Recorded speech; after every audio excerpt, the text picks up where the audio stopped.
आज हम जानेंगे ओडिशा में मनाए जाने वाले एक लोकप्रिय और पवित्र व्रत के बारे में। ओडिशा में आज भी एक ऐसा पवित्र व्रत मनाया जाता है जहां पत्नी अपने पति की लंबी उम्र, सुख और समृद्ध जीवन के लिए निर्जला उपवास रखती है। इसे सावित्री व्रत कहा जाता है। पतिव्रता सावित्री की अटूट श्रद्धा और प्रेम का ये पर्व हर विवाहित स्त्री के विश्वास और समर्पण का प्रतीक माना जाता है। आइए जानते हैं सावित्री व्रत की पौराणिक कहानी और ओडिशा में आज भी इसकी विशेष परंपरा के बारे में। ओम नमः शिवाय। प्राचीन काल की बात है। एक दिन युधिष्ठिर ने भगवान श्री कृष्ण से पूछा, हे कृष्ण, स्त्रियां कौन सा व्रत करने से सौभाग्यवती, धनवान, पतिव्रता और सती बनकर स्वर्ग की प्राप्ति करती हैं? यह सुनकर श्री कृष्ण बोले, स्त्रियां यदि सावित्री व्रत करती हैं तो उन्हें यह फल प्राप्त होता है। श्री कृष्ण ने आगे कहा, पूर्व काल में मद्र देश में अश्वपति नाम के एक धर्मपरायण राजा रहते थे। उनकी कोई संतान नहीं थी, इसलिए उन्होंने लंबे समय तक माता सावित्री की पूजा अर्चना की। देवी की कृपा से उनके घर एक सुंदर कन्या ने जन्म लिया। देवी के आशीर्वाद से जन्म लेने के कारण उसका नाम सावित्री रखा गया। सावित्री अत्यंत गुणवान, पतिव्रता और धर्मनिष्ठ थी। विवाह योग्य होने पर उसके माता पिता ने स्वयंवर आयोजित किया, लेकिन योग्य वर न मिलने के कारण राजा चिंतित हो गए।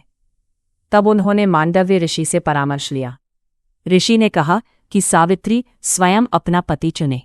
इसके बाद सावित्री अपने लिए योग्य वर की खोज में निकली। एक दिन उसने वन में रहने वाले सत्यवान नामक राजकुमार को देखा।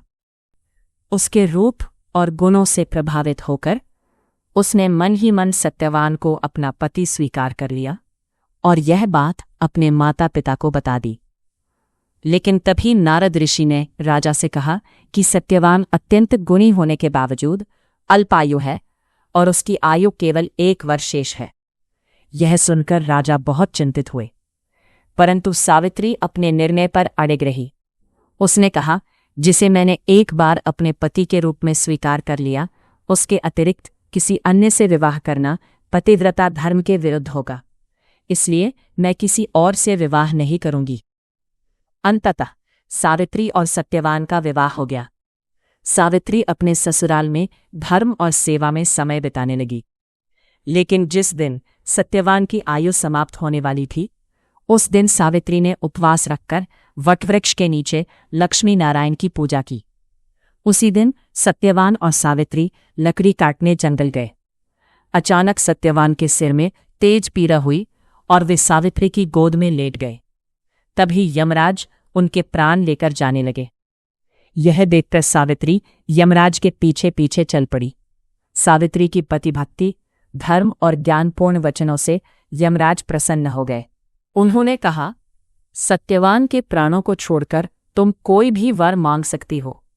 सबसे पहले सावित्री ने अपने ससुर की आंखों की ज्योति और उनका खोया हुआ राज्य वापस मांगा। यमराज ने तथास्तु कह दिया और आगे बढ़ गए, लेकिन सावित्री फिर भी उनके पीछे चलती रही। यह देखकर यमराज ने दूसरा वर मांगने को कहा। तब सावित्री ने अपने पिता के लिए संतान सुख मांगा।